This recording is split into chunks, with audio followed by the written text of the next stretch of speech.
اعوذ باللہ من الشیطان الرجیم بسم اللہ الرحمن الرحیم الحمد للہ رب العالمین وصلی اللہ علی محمد وآلہ الطاہرین اما بعد فقد قال امیر المؤمنین علی بن ابی طالب علیہ السلام وملبسهم الاقتصاد۔ سب سے پہلے ان ایام عزا کی مناسبت سے امام زمانہ رواحنا الفدا کی خدمت عالیہ میں مراج اعظام اور امیر المؤمنین کے تمام چاہنے والوں کی خدمت میں عرض تعزیت و تسلیت ہو۔ ہماری گفتگو کا سلسلہ صفات متقین کے متعلق جاری ہے۔ مولا نے اس نظام تربیت کا آغاز زبان کی سچائی اور صداقت سے کیا، اور دوسری صفت اور بہت ہی اہم صفت جو مولا نے ارشاد فرمائی ہے وہ ہے لباس میں اعتدال، و ملبسہم الاقتصاد، اور متقی وہ لوگ ہیں جن کا لباس اور پہناوا معتدل ہوتا ہے۔ اس صفت کو مولا نے مورد توجہ قرار دیا، اگرچہ اس میں لباس کے اعتدال کی بات ہو رہی ہے، لیکن نہج بلاغہ کی شرح لکھنے والے علماء کرام نے اس لفظ کو عمومیت دی ہے اور اس سے مراد عام لیا ہے، یعنی تمام اموال میں اعتدال کو ضروری قرار دیا ہے، اور فرمایا ہے کہ یہ لباس فقط بطور مثال اس میں ذکر ہوا ہے، خصوصی طور پر اس لباس کے متعلق بات نہیں ہے۔ یعنی علی مولا نے ہمیں اس بات کا درس دیا ہے کہ حاصل ہونے والے مال کو کیسے صرف کرنا ہے۔ جس طرح مال و دولت کے کمانے کے ذرائع کے متعلق انسان سے سوال ہوگا کہ یہ مال انسان نے کیسے کمایا ہے، اس کے ذرائع کیا ہیں، آیا حلال طریقے سے اس مال کو کمایا ہے، حرام ذریعے سے مال کو حاصل کیا ہے۔ اسی طرح اس مال کے خرچ کرنے کے متعلق بھی انسان سے سوال ہوگا، انسان سے پوچھا جائے گا کہ اس مال کو خرچ کہاں کیا ہے۔ یہ بھی اپنی جگہ بہت ہی اہم چیز ہے، اس کی طرف انسان کو خاص توجہ دینی چاہیے۔ البتہ دین مقدس اسلام نے اپنے اہل و عیال کے لیے روزی کمانے کو بہت اہمیت دی ہے۔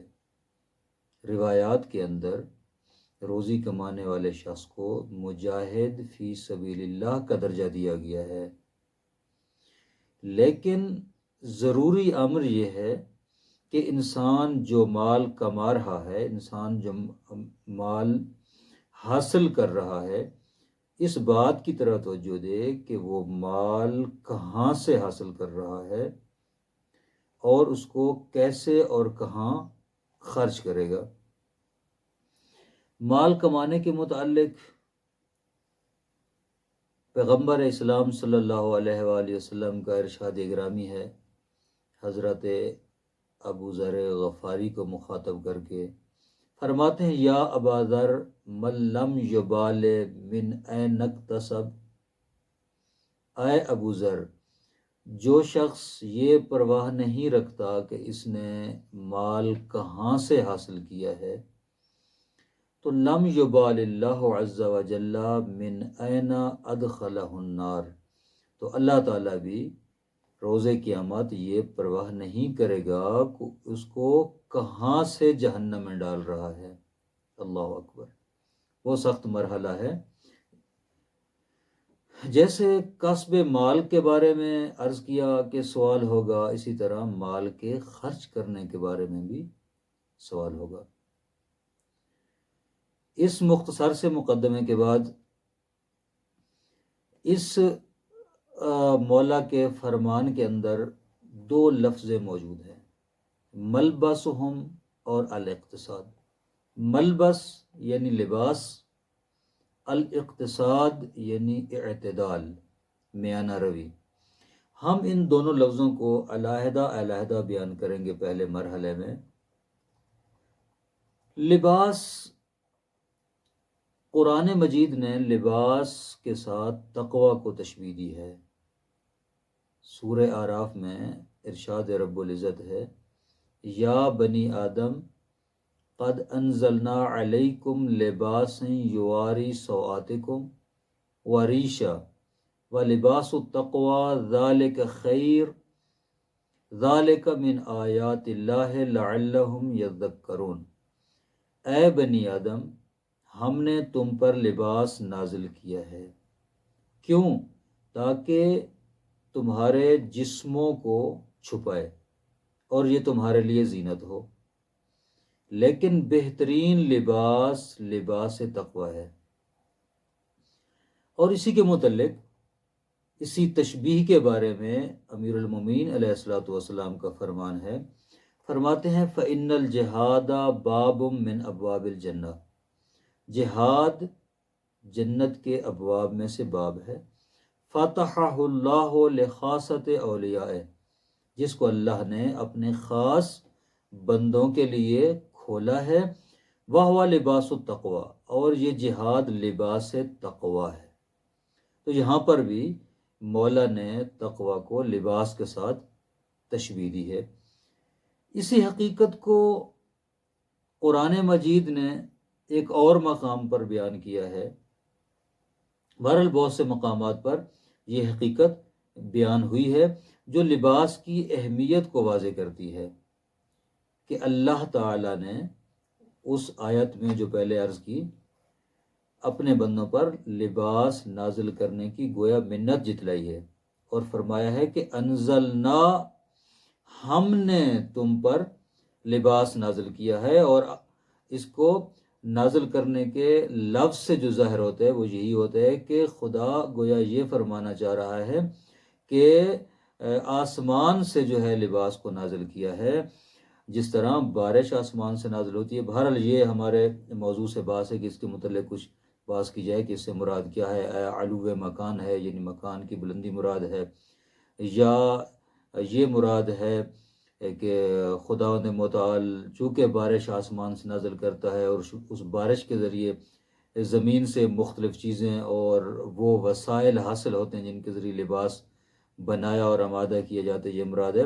اور یہ ہماری گفتگو سے باہر ہے۔ لباس کی چند خصوصیات ہیں، سب جانتے ہیں کہ لباس کا ہماری زندگی میں کیا کردار ہے۔ لباس کی 3 اہم خصوصیات ہیں۔ سب سے پہلی خصوصیت لباس کی یہ ہے کہ لباس انسان کی حفاظت کرتا ہے، آنے والی مشکلات سے، سردی سے، گرمی سے اور دیگر مشکلات سے لباس انسان کی حفاظت کرتا ہے، یہ اس کی پہلی خصوصیت۔ دوسری خصوصیت یہ ہے لباس کی کہ لباس انسان کے عیبوں کو چھپاتا ہے، ساتر العیوب ہے۔ اور تیسری خصوصیت انسان کی زینت کا سبب ہے یہ لباس۔ تو لباس انسان کی زندگی میں ایک خاص کردار کا حامل ہے۔ یہ لباس ہی ہے جو انسان کے نظم و انضباط کا پتہ دیتا ہے۔ لباس سے ہی پتہ چلتا ہے کہ اس انسان کی شان و شوکت کیا ہے، اس کی منزلت کیا ہے، کس شان کا مالک ہے یہ انسان۔ تو انسان کی زندگی میں لباس کا اہم کردار رہا ہے۔ تو خداوند متعال نے قرآنی آیات کے اندر اور ائمہ علیہ الصلوۃ والسلام نے روایات میں تقوی کو لباس کے ساتھ تشبیہ دی ہے۔ کیوں؟ اس لیے کہ تقوی حقیقی وہی ہے جس میں یہ تینوں خوبیاں پائی جائیں۔ اولاً سب سے پہلی خوبی یہ ہے کہ تقوی انسان کے اخلاقی عیبوں کو چھپاتا ہے۔ جس طرح لباس انسان کے لیے ساتر العیوب ہے، اسی طرح تقوی بھی انسان کے لیے ساتر العیوب ہے۔ انسان کے اخلاقی عیبوں کو چھپا لیتا ہے، ان کو ظاہر ہونے سے بچاتا ہے۔ جب یہ انسان کے اخلاقی عیبوں کو چھپاتا ہے اور ایک عرصے تک مسلسل انسان کے عیبوں پر پردہ ڈالے رکھتا ہے، تو اس انسان کے اندر جو ہے ملکہ پیدا ہو جاتا ہے ان اخلاقی عیبوں سے بچنے کا۔ نتیجہ کیا ہوتا ہے کہ انسان ان اخلاقی عیوب سے پاکیزہ ہو جاتا ہے۔ اسی طرح دوسری خصوصیت جو تقوی کے اندر موجود ہے لباس والی، وہ یہ ہے کہ تقوی انسان کی روح کی حفاظت کرتا ہے۔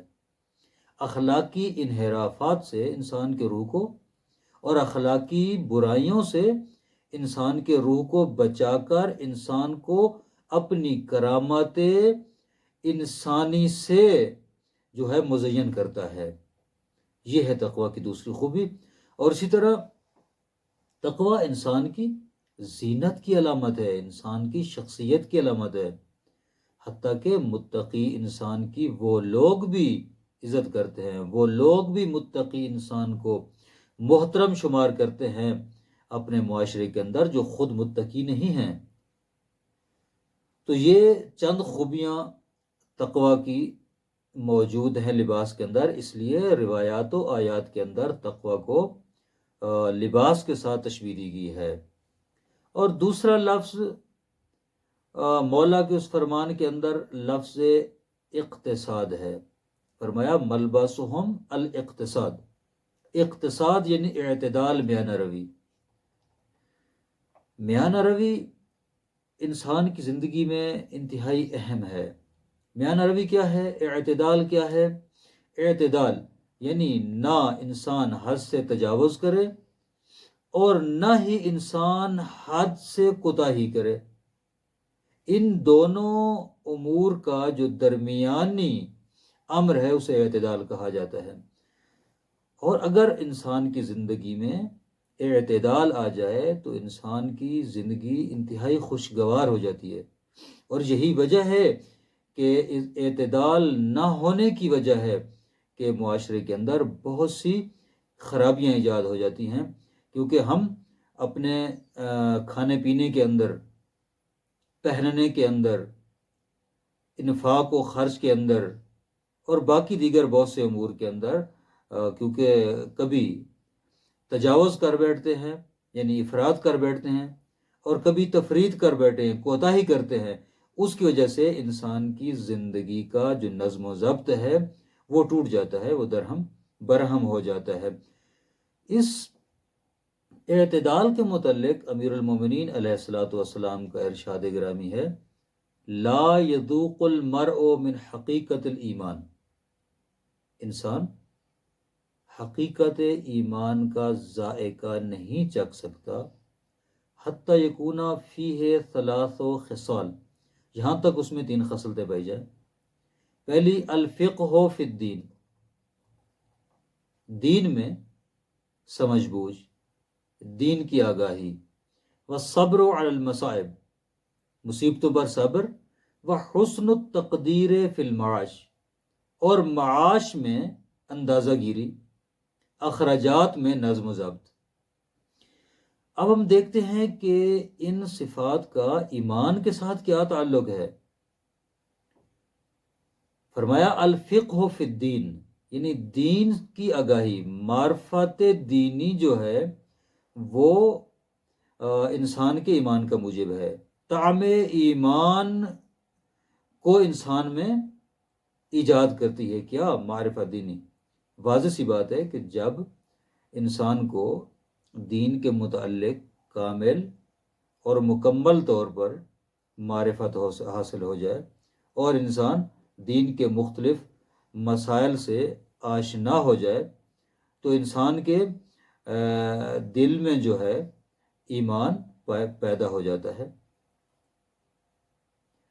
اسی طرح دوسری خصلت جو مولا نے ارشاد فرمائی ہے اس میں وہ ہے صبر، اور تیسری حسن التقدیر فی المعاش۔ یہ بہت اہم مسئلہ ہے کہ انسان کے اخراجات کے اندر نظم و ضبط کا قائم ہو جانا۔ جب انسان کے اخراجات میں، مخارج زندگی میں، روزمرہ کے اخراجات کے اندر اعتدال ہو جائے تو انسان مشکلات میں مبتلا ہونے سے محفوظ رہتا ہے، گناہ میں مبتلا ہونے سے دور رہتا ہے، محفوظ رہتا ہے، اور کبھی اسراف اور فضول خرچی سے انسان محفوظ رہتا ہے۔ اور واضح ہے کہ جب انسان گناہ سے محفوظ رہے، جب انسان جو ہے معصیت پروردگار سے بچا رہے، تو واضح بات ہے کہ اس کے اندر ایمان کا نور جو ہے وہ پیدا ہو جاتا ہے۔ اور جب انسان گناہ میں مبتلا ہو جائے تو اس وقت انسان جو ہے نور ایمان سے محروم ہو جاتا ہے۔ تو یہ حسن تقدیر اور نظم و ضبط انسان کے اخراجات اور معاش کے اندر انتہائی ضروری ہے۔ اور اس کے متعلق بہت سی روایات موجود ہیں جو اس کو بیان کر رہی ہیں، اعتدال کو۔ تو بس خلاصے کلام یہ ہوا کہ مولا نے اپنے نظام تربیت کو متقین کے لیے جو ارشاد فرمایا، اس کی دوسری اہم ترین صفت اعتدال اور میانہ روی کو بیان فرمایا ہے۔ اور اس میں لفظ لباس جو ہے، علماء فرماتے ہیں کہ لفظ لباس سے مراد تمام مال و اسباب دنیا ہیں۔ لفظ لباس جو ہے وہ صرف اور صرف ایک مثال کے طور پر بیان ہوا ہے۔ اور اس کے ضمن میں، اس بحث کے ضمن میں ایک بحث آتی ہے قناعت کی، کہ جب انسان کی زندگی اعتدال کی راہ پہ گامزن ہو جائے اخراجات کے اعتبار سے، تو اس وقت انسان میں قناعت آ جاتی ہے۔ اور قناعت عفت اور پاک دامنی کی حد کمال ہے۔ مولا امیر المومنین علیہ الصلوۃ والسلام ارشاد فرماتے ہیں، تمام العفاف الرضا بالکفاف۔ مکمل عفت اور پاک دامنی یہ ہے کہ انسان اپنی ضرورت کی رزق و روزی اور مال کے اوپر راضی ہو جائے۔ یہ انتہائی اہم ترین فضیلت اخلاقی ہے۔ اس کا نقطہ مقابل بخل ہے۔ ایک ہے جب انسان اعتدال سے ہٹ جاتا ہے، عرض کیا جب انسان اعتدال سے ہٹ جاتا ہے تو دو صورتیں پیدا ہو سکتی ہیں، دو صورتیں پیدا ہونے کا امکان ہے۔ ایک اسراف ہے اور دوسرا تبذیر ہے، بخل ہے، کوتاہی ہے۔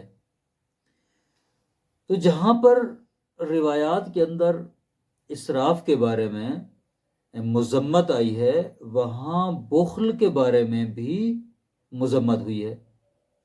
قرآنی آیات کے اندر جو ہے عباد الرحمن اور خدا کے خاص بندوں کی جو ایک خصوصیت بیان کی گئی ہے، وہ یہ بیان کی گئی ہے کہ اللہ کے خاص بندے وہ ہیں جو انفاق کے اندر نہ اسراف کرتے ہیں، یعنی نہ فضول خرچی کرتے ہیں اور نہ ہی بخل کرتے ہیں، بلکہ ان دونوں کے درمیان جو راہ اعتدال ہے اس پر گامزن ہیں۔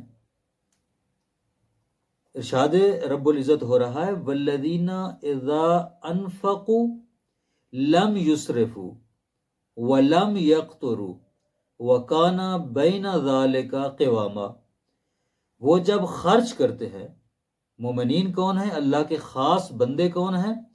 وہ ہیں کہ جب خرچ کرتے ہیں تو وہ اسراف بھی نہیں کرتے اور تقتیر یعنی کنجوسی بھی نہیں کرتے، سخت گیری بھی نہیں کرتے، بلکہ ان کے بین بین رہتے ہیں۔